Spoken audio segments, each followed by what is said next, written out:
functions of the feast, what they're for. The third feast is first fruits, and what's that all about? Resurrection of Messiah, the innocent blood that was shed. Well, if you deny that, well, you're lying, and you shut the kingdom of heaven. Shavuot, receiving the Spirit, receiving in the desert the law, how to live.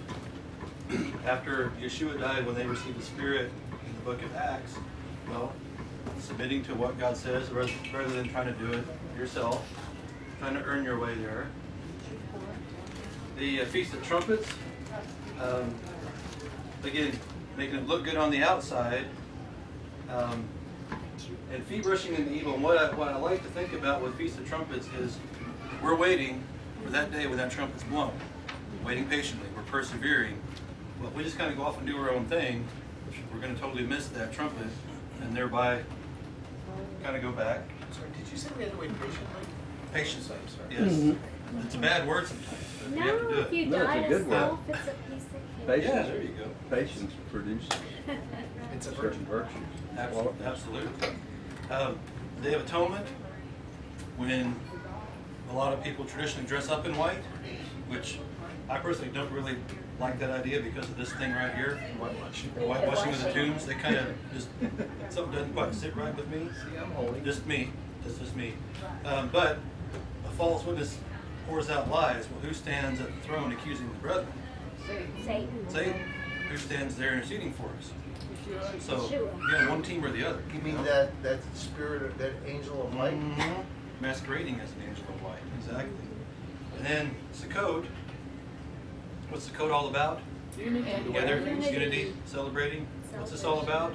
Dissension, confusion and judgment, so on and so forth. So I encourage you to take these things and read through Leviticus 23, to read through Deuteronomy and Exodus, and look at the feasts in light of these things, and just kind of see the good and the bad, so to speak. And with that, oh, go ahead. Before she erases this, because I know she probably will, This, yeah. I will turn it over. Come on. You can do Expand it. upon the Torah portion. Aren't you typing, Jim? Yeah, I am. This is different. There are those that need tape. There are those that need pictures. And I apologize in Skype land for the lightness of the marker. Hopefully it comes through a little bit. You in Skype land. You want to reintroduce our illustrious speaker? Okay, I'm just going to ask that Yahweh put his words upon my lips, and may the hearts here receive what he has to say. So I pray in the name of Yeshua. Amen. Did you get it out? Yes. Okay. We did not find once we realized the screen was frozen and you were actually writing something. It was frozen what? It's frozen at one point. Okay, part of what I have to talk about is in Numbers 30. But I want us to go to 1 Corinthians 11.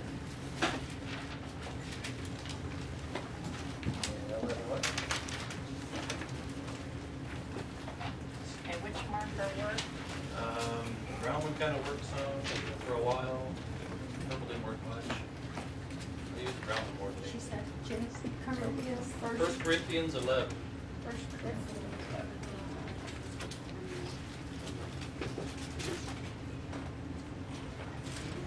Well,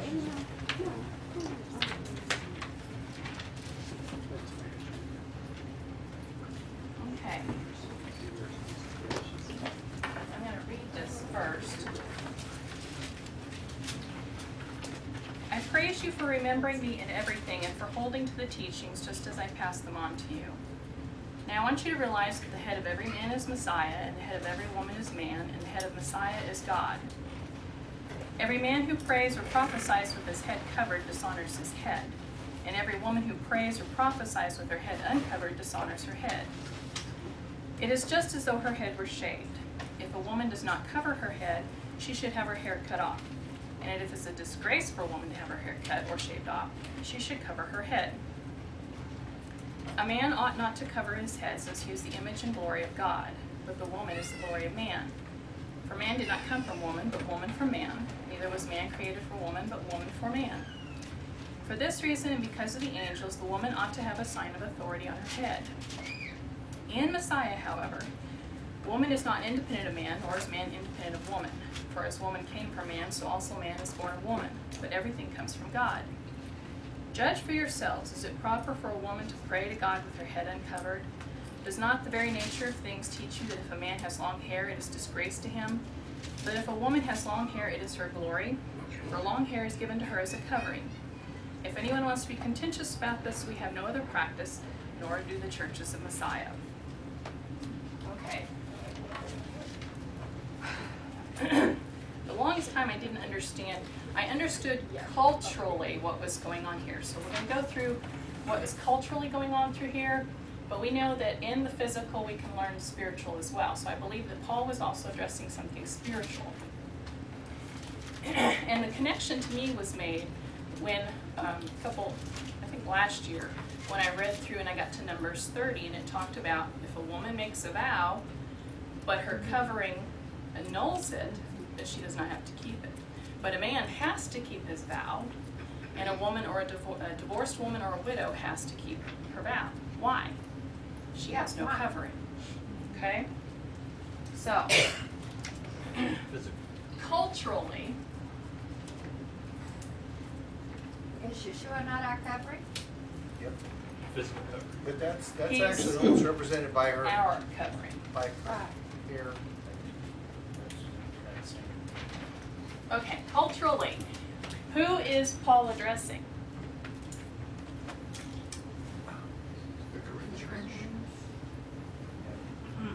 Oh, City of Corinth. What was going on in Corinth? Was it a small town? No. No, what was it? Center of everything, wasn't It was big. it? Center of the Mediterranean. Metropolis, and it was the center of a great deal of trade. Kind of like our New York City. Okay? So what are we going to find in this metropolis? A mix. A mix of People, beliefs. Cultures.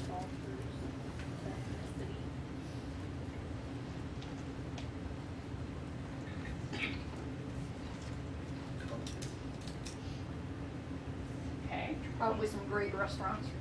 Okay. Entertainment. I can verify that. Okay. So, is he addressing the city in mass, or is he addressing certain people?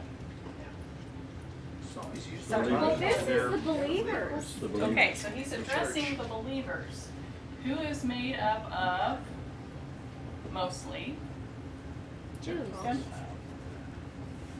Okay, are they still called Gentiles once they believe? No. Brethren. Brother. Former Goyim. That's right, former Gentiles. So these Gentiles, have they grown up with the Torah? No. No, they haven't. These Gentiles, these congregations, we're going to find a lot of women coming in whose men do not believe, whose husbands do not believe, or whose fathers do not believe. So we have women with no covering, according to Torah. Okay? Is this where this was the birth of the church through a women's prayer group? It was one of the places up there. You mean Philistia? With I'm not sure. I thought Lydia? maybe it was. I think so. No, this is different. Okay. Okay. Okay, I lost my train. Covered. You're talking about they didn't Oh, have yes, covering. okay. So their husbands weren't there, so they didn't have a covering. Or they were widowed. Or they were young and their fathers Young. weren't there covered. Right. Right. Okay, So they're also coming from former religions, both the men and the women, all right? The women who served in the temples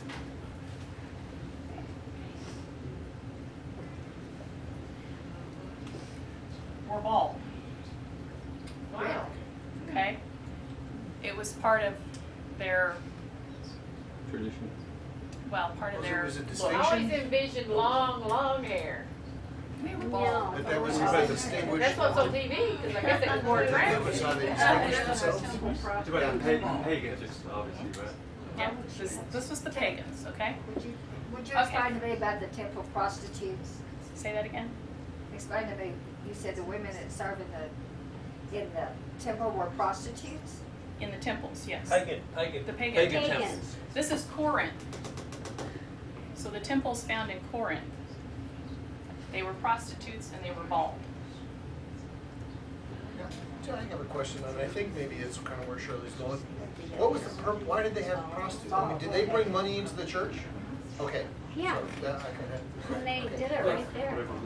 So it was Okay. there was either an economic base to it, or Oh, it was like, yeah. here's one of the advantages of being part But of our also, religion. one of their Well, I goddesses guess- was fertility, and Right. so that You was could an look at act that. of worshiping their fertilityness. Yeah. Okay. That's the exact thing that we were studying last week while the stake was driven through. Yeah. That was a, Through that those was two, a they were doing it remembrance right in of that. front of the That they would do that Pagan in their worship. temple, so Yeah. that's Yeah. what they were Exactly. blatantly doing. Right. Perfect. So a woman that was shaved, you knew she was a temple prostitute. Men in the temple service, they didn't have sexual relations with women, they had sexual relations with men. They had long hair because they were trying to look like women. Which is ironic because the women were bald. Okay? All right, so this explains where this congregation is coming from, the thinking that's there, and the problems that are going on. Paul says a woman should have what? Covering. Well, besides covering, hair. Hair, Long long hair. He says it's a disgrace to not have hair, because if you're bald in Corinth, it means you're what? Prostitute. A prostitute. Okay. He says it's a shame for men in Corinth to have long hair. Why? Because they